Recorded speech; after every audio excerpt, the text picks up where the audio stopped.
오늘 역대상 21장 15절에서 19절은 다윗의 헌신에 대한 내용입니다. 여러분 최근에가 아니라 한참 전에 우리나라에 이런 용어들이 좀 유행했었죠. 여러분 이태백이 뭔지 아시죠? 뭡니까? 이태백은 20대 태반이 백수라는 줄임말이고 38선은 뭡니까? 38세가 되면 슬슬 퇴직을 생각해야 된다.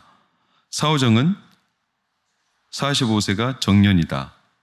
5,6도는 56세까지 일하면 도둑이다. 6.25는 62세까지 일하면 오적이다. 인구로는 인문계 90%는 90% 이상이 논다. 우리 한국의 사회상을 반영한 단어들입니다. 이런 말이 왜 나돌았느냐에 대해서 사회심리학자들은 지나친 긍정 때문이다 라고 분석을 하는데, 너는 뭐든지 할 수 있어, 이렇게 말하는 지나친 긍정이 있죠. 긍정의 심리학, 희망 고문, 그러니까 현실 그리고 자신의 처지, 여러 가지 형편, 이것을 과도하게 포장해서 지나치게 긍정하면 사람이 그때 당시에는 마음이 용기를 얻고 기분이 좋은데, 그런 긍정한 평가에 비해서 자기 삶이 결과를 내지 못했을 때 상대적으로 무능함과 우울감이 뚝 떨어진다는 거예요. 그러니까 지나친 긍정으로 인해서 마음이 부풀었다가 현실이 무너지니까 심각한 무능함, 우울감, 그래서 자기를 비하시키는 이런 말들이 사회적으로 더 강렬하고 자극적으로 유행하더라. 여러분, 이런 현상을 우리나라뿐만 아니라 오늘 젊은이들 그리고 이 시대를 사는 사람들이 제법 많이 경험하는 것 같아요. 신앙생활을 긍정적이라고 할 수 있습니까? 신앙은 긍정이다. 맞습니까? 왜 대답을 못해요? 그럼 신앙은 부정입니까? 아니잖아요. 그러니까 신앙은 긍정이 맞죠. 근데 신앙을 긍정적이다라고 생각하는 게 하나님을 우리가 믿는 그 관점에서 분명히 맞지만, 하나님이 제외된 긍정, 이 문제라는 거죠. 그게 이제 긍정의 심리학이에요. 신앙은 정확히 말하면 하나님을 바라본다는 뜻이죠. 그렇죠? 바랄신, 바랄 앙자잖아요. 그러니까 하나님을 바라보기 때문에 우리 삶에 긍정적인 요소가 당연히 귀결점으로 따라오지만, 신앙이 긍정적이다, 신앙은 긍정적이어야 한다 라는 단어에는 여러 가능성을 내포하고 있기 때문에 오류가 발생할 수 있어요. 천상병이라는 시인이 바람에게도 길이 있다, 이런 말을 식구를 남겼어요. 그러니까 무한한 창공인데도 거기에서 비행기가 날아다니는 길이 있을까요, 없을까요? 있어요. 비행기 길이 있어요. 하늘이 다 똑같은 하늘 같지만 그 안에 비행기가 날아다니는 길이 있어요. 아무 데나 막 날아다니는 게 아니에요. 항로가 있죠, 항로가. 그것처럼 바람도 길이 있다. 그럼 만물에도 길이 있다. 사람도 길이 있죠. 모든 걸 다 할 수 있다. 그걸 신앙으로 생각하지 않아요. 길이 있어요. 그러니까 신앙은 무한한 모든 것이 가능하다, 이게 말하는 게 신앙이 아니라 하나님이 보이시는 길을 따라 가는 게 신앙이죠. 그래서 그 길을 갈 때 우리는 하나님의 인도하심에 대한 긍정적인 믿음을 갖는 거죠. 당장 그게 긍정적인 현실로 안 보여도. 그래서 성경에 궁핍에도 처할 줄 알고 풍부에도 처할 줄 알아 내가 일체의 비결을 배웠노라. 그래서 뭐라고 우리는 흔히 말하냐면, 내게 능력 주신 자 안에서 내가 모든 것을 할 수 있다. 이 모든 것, nothing is impossible, 그러니까 불가능한 게 없다, 이렇게 우리 노래도 하지만 그게 무조건 모든 게 다 잘 된다, 이런 뜻이 아니라 궁핍함에도 풍부함에도 하나님이 허락하신 길이라면 거기에 우리는 하나님의 인도하심이 있기 때문에 긍정한다는 거죠. 아브라함은 믿음의 조상이에요.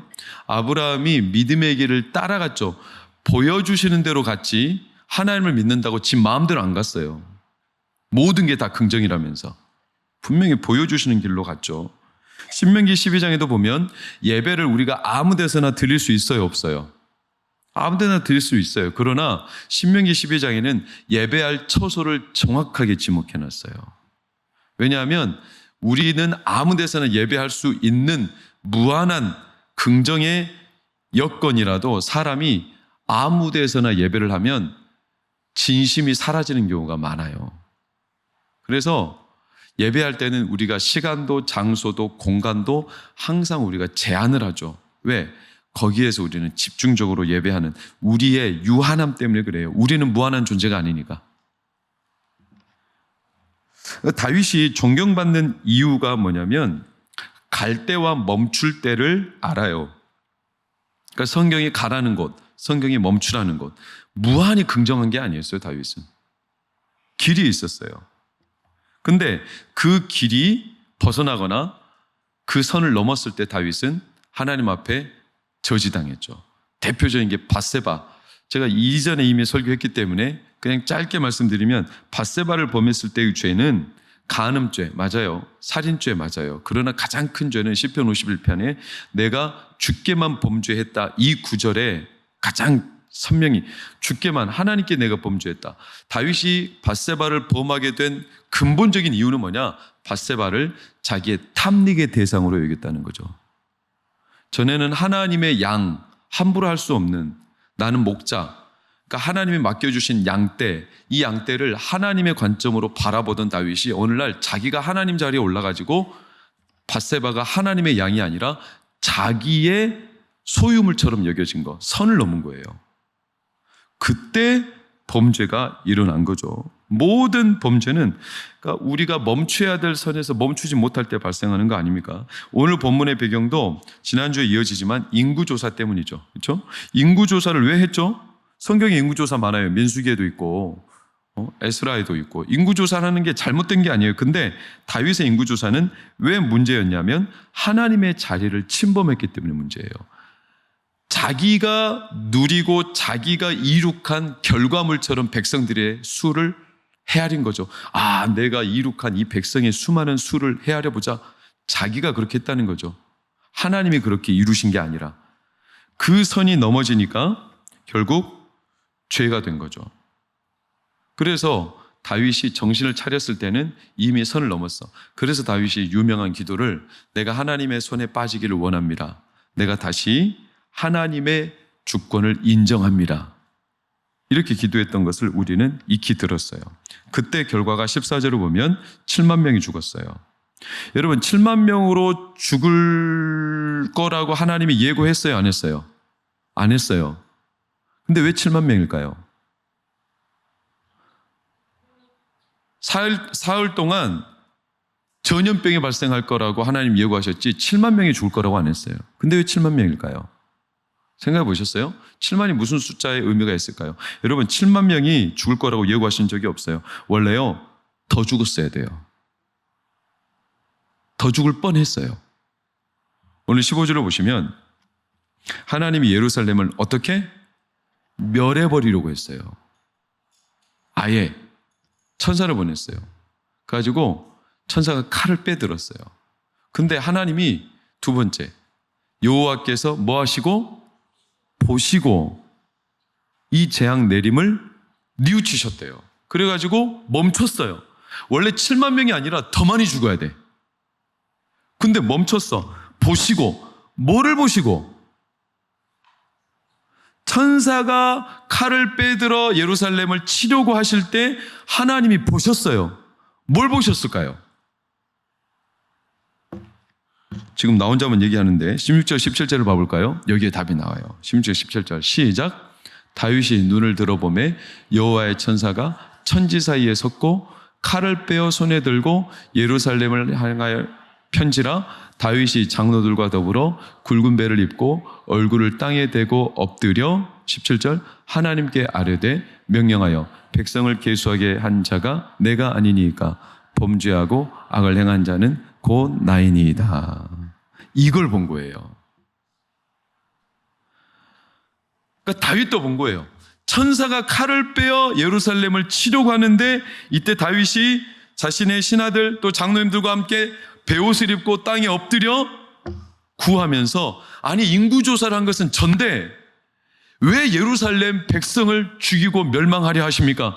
엎드려 자복하고 하나님 앞에 그의 심정을 토로할 때 하나님이 딱 멈추신 거예요. 여러분, 그러니 우리가 이 땅을 위해서 기도하고, 특별히 우리 장로님들, 더 저 같은 목회자들이 기도를 멈추지 않고 교회와 가정과 자녀들을 위해서 구해야 될 이유가 선명히 나오죠. 하나님이 그걸 보시는 거예요. 딱 멈추세요. 놀랍지 않습니까? 하나님께서 인간에게 허용하시는 하나님의 영역이 있어요. 다윗이 하나님의 영역을 침범한 게 죄라고 했잖아요. 근데 하나님이 인간에게 유일하게 허용하시는 하나님의 속성이 있어요. 그게 뭐냐면 희생이에요. 누군가를 위해서 자기 자신을 희생시키는 거, 이걸 하나님이 인간한테 허용하세요. 여러분, 아브라함이 소돔 고모라 성을 위해서 중보하죠. 모세가 이스라엘 백성들이 금송아지 사건 때문에 다 죽을 위기에 처했을 때 차라리 내 이름을 생명책에서 지워버리십시오, 이렇게 자기를 희생을 하죠.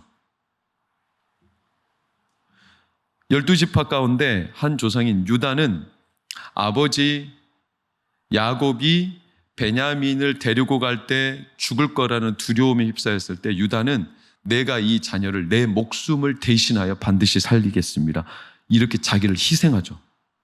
그래서 유다 지파에서 예수님이 나오시죠. 스데반, 하나님 앞에 자기 목숨을 희생하죠. 레위 지파, 특별히 비느하스, 자기 목숨을 걸어 희생하죠. 룻, 오르바는 떠날 때 룻은 자기 생명을 걸고 나오미 옆에서 희생하죠. 보아스, 자기가 손해를 안 져도 되는데 손해를 감수하면서 희생하죠. 성경에 모든 인물들, 하나님이 딱 그 역사를 이루시는 인물들의 공통점, 분모가 뭐냐면 자기 희생이었어요.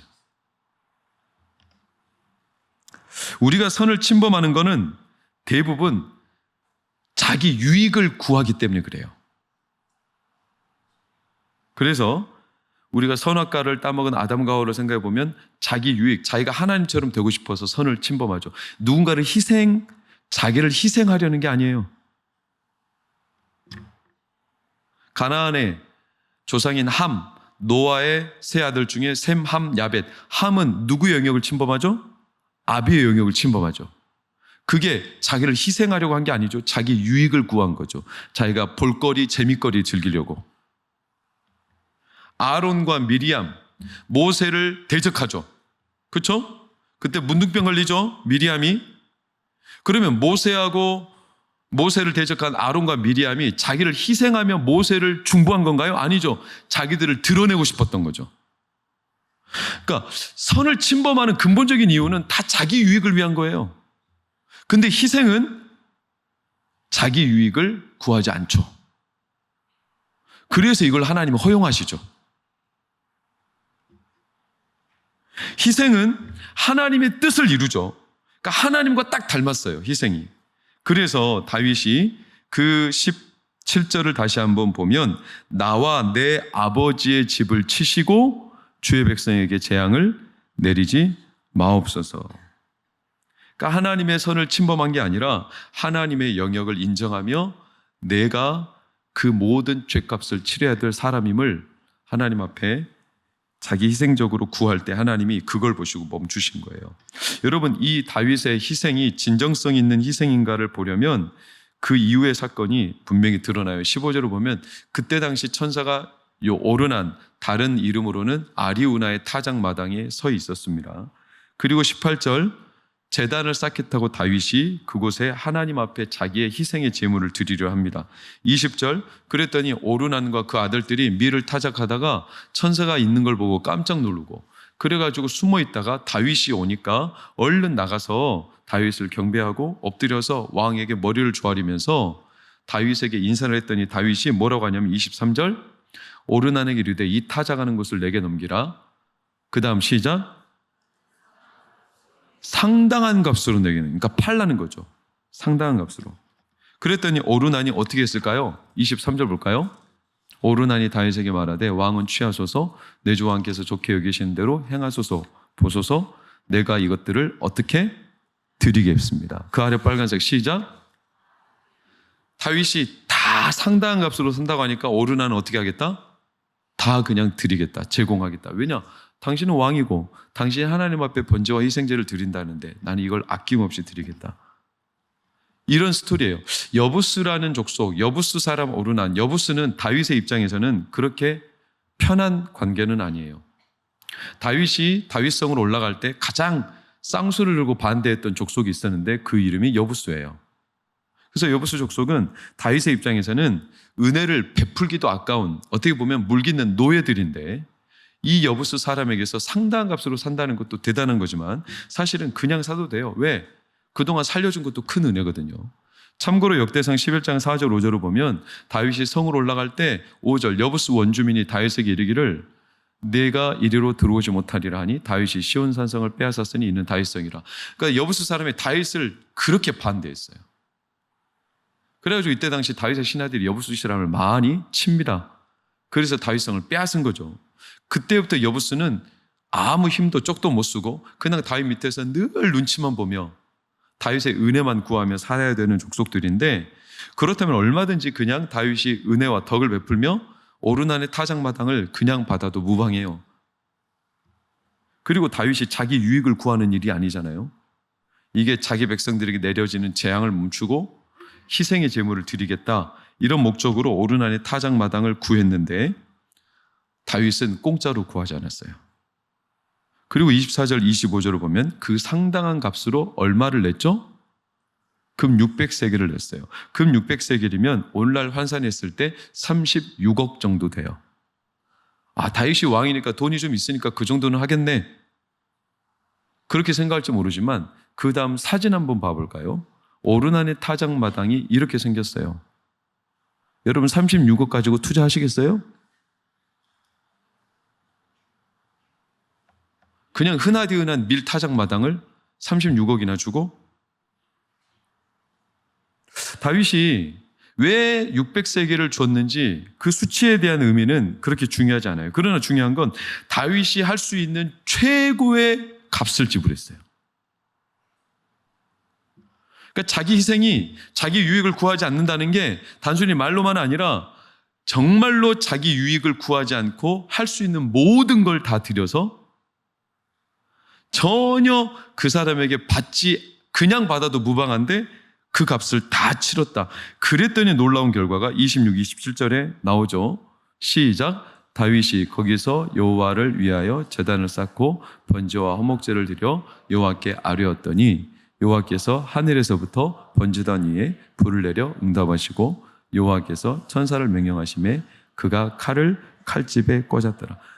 그렇게 자기 희생으로 제물과 번제를 드렸더니 뭐가 그쳤다? 재앙이 그쳤다. 놀라운 의미가 있죠. 여러분, 재앙은 있을 수 있어요.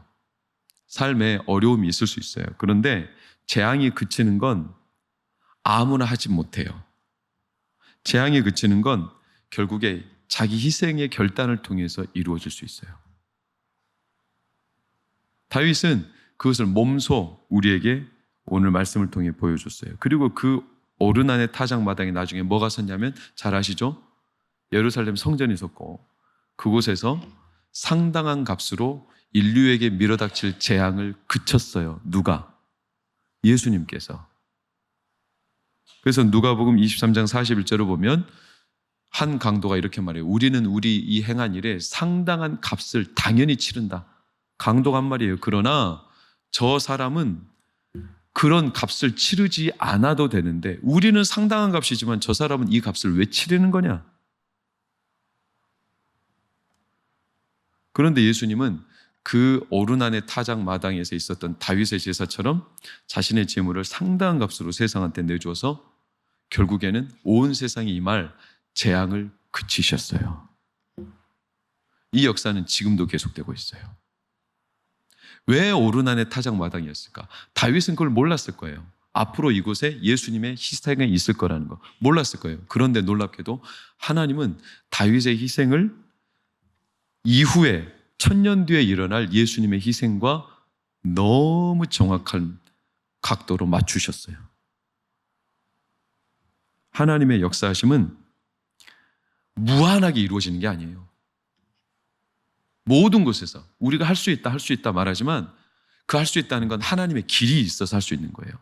그럼 그 길은 뭘까요? 당연히 하나님이 기뻐하시는 거예요. 그 기뻐하시는 건 뭘까요? 자기 유익을 구하지 않고 자기를 희생하는 과정에서 하나님의 길이 열려요. 이게 우리가 흔히 말하는 헌신이죠. 헌신은 부담스러운 일입니다. 헌신한다는 건 자기 유익을 구하지 않는 일입니다. 그래서 헌신은 우리에게 거룩한 노동이고 부담이지만 놀라운 건 이 헌신은 하나님께서 일하시는 방법입니다. 왜 오르난의 타작마당일까? 왜 성전에서, 왜 그것도 수천 년이 지나고 예수님이 십자가에 자기 희생을 통해 그 일이 반복적으로 똑같은 장소에서 일어날까? 여러분, 오늘 저희가 있는 자리에 저나 여러분이 진짜 최선을 다해서 자기 희생을 드려본 바가 있는지에 대해서 도전적으로 질문하고 싶어요. 여러분, 어느 정도까지 드릴 수 있어요? 여러분의 삶에 희생을. 제가 웬만해서는 이런 희생을 강요하는 설교는 잘 하지 않거든요. 근데 명확할 때가 있어요. 하나님은 자기 희생을 통해 그분의 일을 이루세요. 그럼 여러분 어느 정도까지 자기를 희생할 수 있어요? 여부수는 대적이에요. 다윗의 입장에서는 불편한 사람이에요. 그런데도 여부수에게 당연하게 여기지 않았어요. 상당한 값을 치렀죠. 저나 여러분이 교회를 섬기고 또 하나님의 몸된, 예수님의 몸된 이 교회 공동체를 우리가 무언가 희생을 통해서 세워간다는 것은 하나님의 뜻이 분명합니다. 그때 하나님은 우리 희생을 사용하십니다. 과연 그럼 우리가 지금 선택하고 결정하고 행동하고 우리가 말하는 모든 것들이 진짜 하나님이 눈을 두고 행하시는 곳이 맞는가는 우리가 스스로 검증해 봐야 합니다. 우리 교회는 지금 기록 가운데 있습니다. 여러분, 우리 교회가 건축을 한다는 이 여러 가지 일 가운데 우리가 한 가지는 분명하게 마음을 좀 모아야 돼요. 그게 뭐냐면 건축이 누구를 위해서 하는 건가? 여러분, 손목사를 위해서 하는 거 아니죠? 그렇죠? 그럼 누구를 위해서 하는 걸까요? 자녀들 위해서요? 글쎄요. 저도 그것은 퀘스천 마크예요. 자녀들 위해서 한다는 것은 아주 좋은 목적인 건 맞아요. 그러나 저는 우리 교회 건축이 만약에 하나님이 기뻐하시는 일이라면 하나님께서 행하실 줄 저는 확신합니다. 근데 그 과정에는 수많은 사람들의 견해가 일어날 겁니다. 어떤 견해요? 계산을 하죠. 뭐가 예산적으로 더 많냐? 뭐가 더 우리 교회 유익이냐? 뭐가 더 내 입장을 더 고취시킬 수 있느냐? 수많은 생각. 여러분, 그 전에 하나님이 진짜 기뻐하시는 교회를 향한 눈이 뭔가를 우리는 좀 고민해 봐야 돼요. 저도 마찬가지고요. 이 자리를 빌어서 외람된 얘기지만 우리 교회 건축을 2년 전부터 고민하고 기도하다가 작년에 장로님들과 심도 있게 논의하고 올해 교회 건축을 딱 계획을 설계하고 이제 추진했어요. 그런 와중에 모아타운 계획이 마찰이 됐어요. 그래서 모아타운 계획이 우리 교회 지금 맞은편에 있는 건물들과 딱 그 지점이에요. 그래서 모아타운 계획으로 인해서 교회 건축이 지금 멈췄어요. 멈췄다기보다는 교회 건축 설계가 떨어지지 않았어요. 허가가. 왜냐? 여기는 모아타운 설립해야 된다는 거예요. 모아타운. 그래서 지난 2개월, 3개월 동안 보통 일주일이면 되는 건축 허가, 그 구청에서 일주일이면 건축 허가가 떨어져요. 문제가 없다면. 근데 의도적으로 2개월 이상이 지연되어 왔어요. 왜냐? 모아타운 계획으로 인해서 이 교회 건축을 처음부터 반대하는 입장이 구청에는 뚜렷했어요. 그래서 제가 온갖 고민을 했어요. 하나님의 뜻인가? 하나님께서 이 모아타운 계획을 통해서 우리 교회가 세상에 무언가를 희생적으로 해야 된다라고 이렇게 말씀하시는 거니까 내가 수많은 고민을 하고 기도를 하고 아직도 그 고민 가운데 있지만 제가 내린 한 가지 결론은 분명해요. 저는 모아타운의 교회가 합류하는 게 최초 우리 교회 기도의 제목은 아니었어요. 처음부터 저희는 우리 당회는, 우리 교회의 입장은 한 가지였어요. 우리가 앞으로 이 동작구 상도동에 많은 지역사회를, 많은 사람들을 주께로 인도하는 하나님의 구원의 통로가 되기 위해서 하나님의 건축, 새로운 건축을 통해 우리 교회의 영적인 영역을 넓혀가는 게 하나님의 뜻이다. 여기에서 출발했고, 더 나아가서 이게 다음 세대를 수직적으로, 수평적으로 선교하는 일에 우리는 몰두하기로 마음을 먹었어요. 그러면서 모아타운이 계획이 충돌할 때 저희는 이런 생각을 간혹 했어요. 그래, 세상이 이렇게 요구하면 이렇게 가야 되는 게 맞는가? 제가 이 질문을 수도 없이 했어요. 근데 저는 그렇게 결론이 내려지지 않았어요. 처음부터 저는 그걸 위해서 기도한 적도 없어요. 하나님의 감동 주셔서 만약에 그렇게 진짜 하나님의 뜻을 이루어 가신다면 저는 순응하고 100% 갈 마음이 있어요. 그러나 지금까지 하나님 주신 마음은 그런 마음이 하나도 없어요. 한 가지는 분명해요. 교회는 이곳에 모아타운을 세워서 상가를 세워서 상가를 통해 지역사회를 발전시키는 것보다 교회가 할 수 있는 지역사회를 살리는 일은 그보다 훨씬 탁월하게 많다. 상가 건축을 통해 교회가 지역사회에 부응하고 그래서 같은 목적을 가고 참 좋아 보이는데 제 안에는 한 가지 의문점이 들었어요. 교회가 상가를 통해 교회의 목적이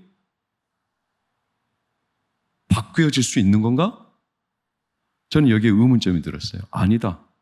교회는 다음 세대와 가정과 이 지역사회를 영혼을 살리는 구원의 통로로서 이 역할을 감당하려면 그 목적에 맞는 건축을 해야지, 공간이 있다고 무조건 그 공간에 들어가서 그 공간에다가 우리의 목적을 취합시키는 건 하나님의 뜻이 아니다. 처음부터 그랬다. 그래서 저희는 지금도 얘도 똑같습니다. 우리 교회는 향후 100년을 내다보고 짧게는 50년을 내다보고 교회의 미래를 세워갈 겁니다.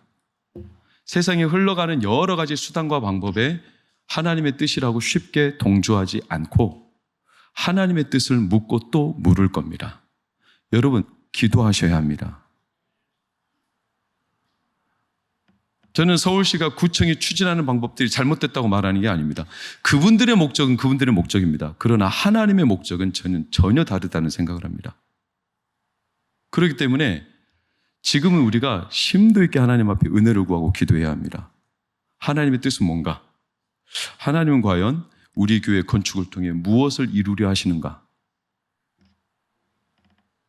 향후에 언젠가 우리 교회가 이 시간을 지나고 난 뒤에 하나님의 뜻이 선명해질 날이 오게 되면 그때 우리는 알게 될 거예요. 아, 하나님이 이렇게 해서 이런 어려운 과정들도 허락하셨구나 라고 우리는 모두 입을 모아 말하겠지만, 지금은 우리 모두가 하나님 앞에 교회가 어떻게 나아가야 될지에 대해서, 교회는 처음부터 지금까지 항상 다음 세대 50년, 100년을 바라보며 교회 단독 건물을 세워 단순히 우리가 이기적으로 추구하고자 하는 게 아니라 그 건물과 그 교회 안에서 하나님이 기뻐하시는 수많은 상가와 차원이 다른 하나님의 역사를 우리는 꿈꾸고 바라보고 내다보며 달려갈 겁니다.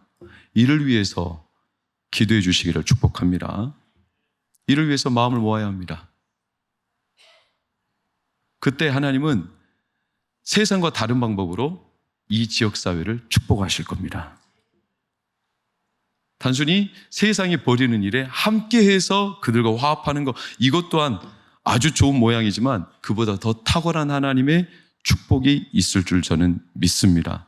그래서 지금 과정이 저에게는 한편으로는 두려움이고 어려움이지만 또 한편으로는 다윗이 느꼈던 가슴 떨리는 상당한 값을 하나님 앞에 구하며 우리가 추구해야 될 하나님의 목적을 이 땅, 이곳에, 왜 아리우나의 타작마당인가? 왜 이곳에 이 계획인가?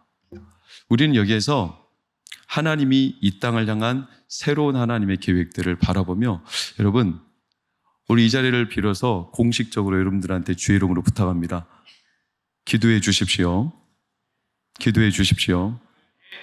하나님이 기뻐하시는 뜻을 함께 이루어가도록 어떤 사람들의 방법이나 그냥 보기 좋은 모양대로 가는 게 아니라 하나님이 우리 교회를 통해 다윗이 누렸던 그 영광, 하나님이 교회를 통해 받으셨던 그 번제와 기쁨의 제사가 그 땅의 축복의 근원이 된 것처럼 오늘 우리 교회가 그런 아리우나의 타작마당과 같은 은혜가 임하기를 예수 이름으로 축원합니다.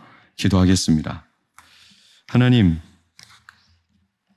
오늘 우리는 아리우나 타작마당에서 일어난 하나님의 뜻을 봅니다. 왜 그 땅 그곳에 하나님은 다윗을 통해서 하나님의 제단을 쌓게 하셨는지,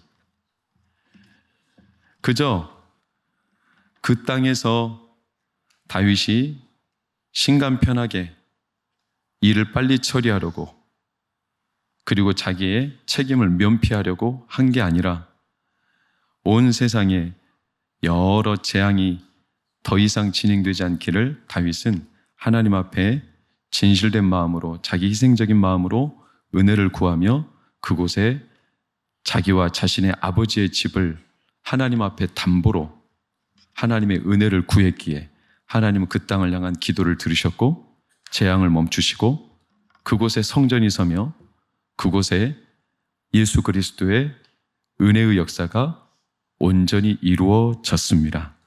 하나님, 오늘 우리는 우리 동광교회가 나아가야 될 앞날을 함께 꿈꿉니다. 왜 지금 이곳 이때 하나님, 우리가 이곳에 하나님이 기뻐하시는 일을 행하려고 하는지, 단순히 세상의 흐름과 여러 가지 상황, 형편, 처지, 조건이 아니라 하나님의 뜻을 기뻐하고 하나님께서 우리 교회를 통해 이루실 역사를 함께 마음 모아 구할 때, 동광교회가 이 동작구 상도동 이 지역에 있으므로 많은 영혼들이 하나님께로 돌아오는 구원의 역사, 활로를 이루실 줄 믿습니다. 오늘 그 희생을 우리 동광교회 안에 먼저 묻고 감당케 하신다면 우리는 이 일을 기쁨으로 짊어지고 가겠습니다. 우리 사랑하는 성도들, 동광교회 성도들, 특별히 오늘 헌신하는 8여전도회, 그리고 우리 사랑하는 동광의 온 가족들이 같은 마음으로 주의 뜻을 기뻐하며 행진하게 하여 주시옵소서. 하나님의 뜻은 그 희생을 통해 우리 안에 반드시 이루어집니다.